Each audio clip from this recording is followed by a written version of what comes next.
parce que j'ai l'habitude de le dire, ñun suñu organisation yi ñuy def nii am ci jigéen ak ndaw daf ñuy neex trop et dañ koy bàyyi xel parce que ñun suñu yëngu yëpp c'est les jeunes et les femmes et damay wax ne boo jàppalee jigéen jàppalee jeune mais jàppale nga toute une nation parce que jigéen ñoo nekk ci kër ga les jeunes sont l'avenir loolu nañ koy bàyyi xel bu baax a baax a baax et président Abou sunu organisation yi ñuy def nii je pense que war nañ bàyyi xel AFADES bu baax a baax si soutien yi leen war a jàppale bu baax a baax war nañ ci bàyyi xel ñu ngi leen di nuyu bu baax di leen jox seen wàccuwaay président Ali j'ose dire ici que ni GEPROM am na un président parce que dañ koy xam ci ay moments de crise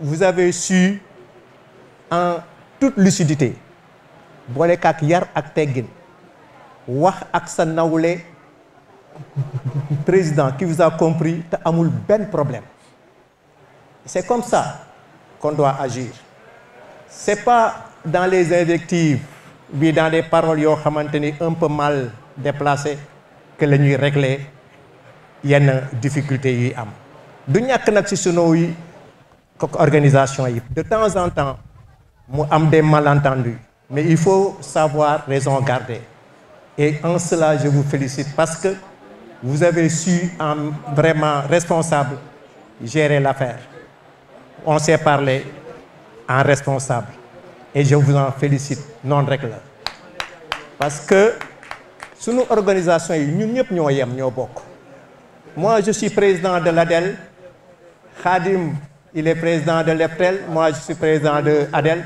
mais moi je me vois président de GEPROM parce que nous faisons la même chose li ma lay souhaiter réussite noonu nga may souhaiter réussite donc bu ay na affaires yi amee bu ñu toogee waxtaan rek je pense que dinañu am solution.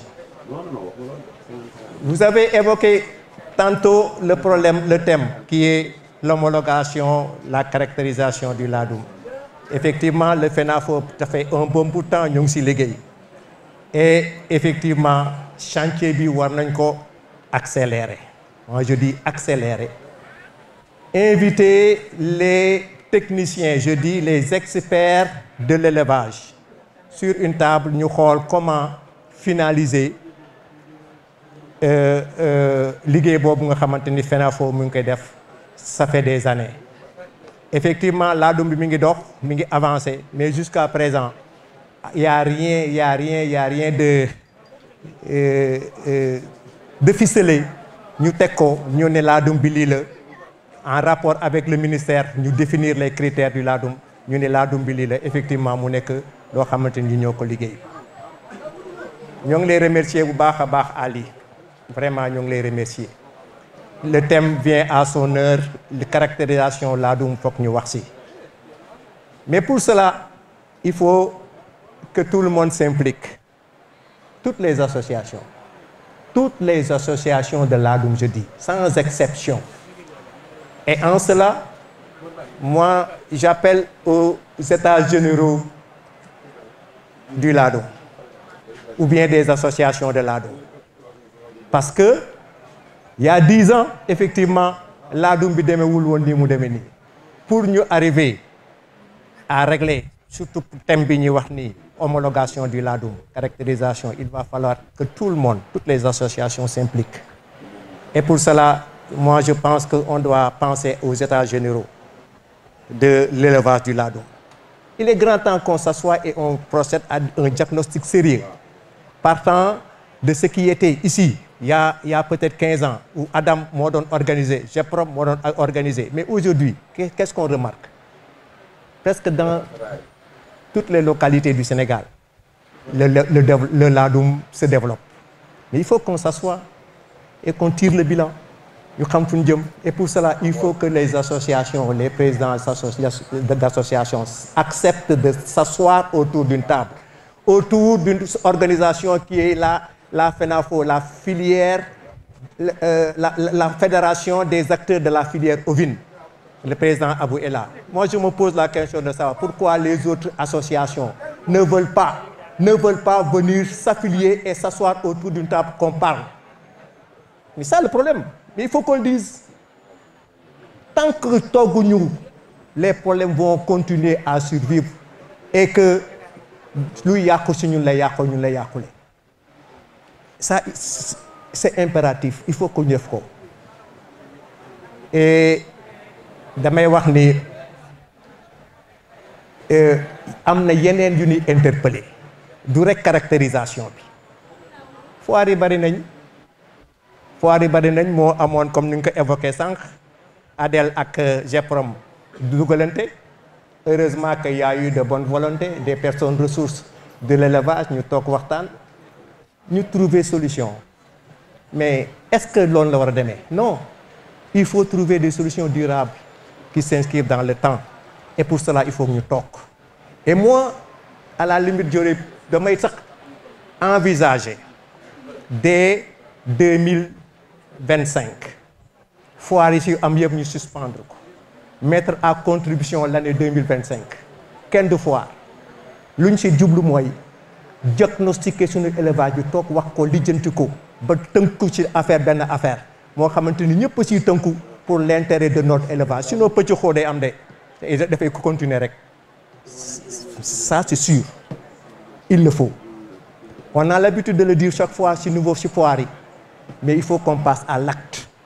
Et c'est important. Sinon, ces problèmes vont surgir encore. Et naka lañ koy régler. Magum waxoon naa ko moo gën magum xamoon naa ko. Je vois venir. Parce que, comme vous le dites, vous êtes en train de faire votre 10e salon. Nous, tout récemment, nous avons organisé notre 10e salon.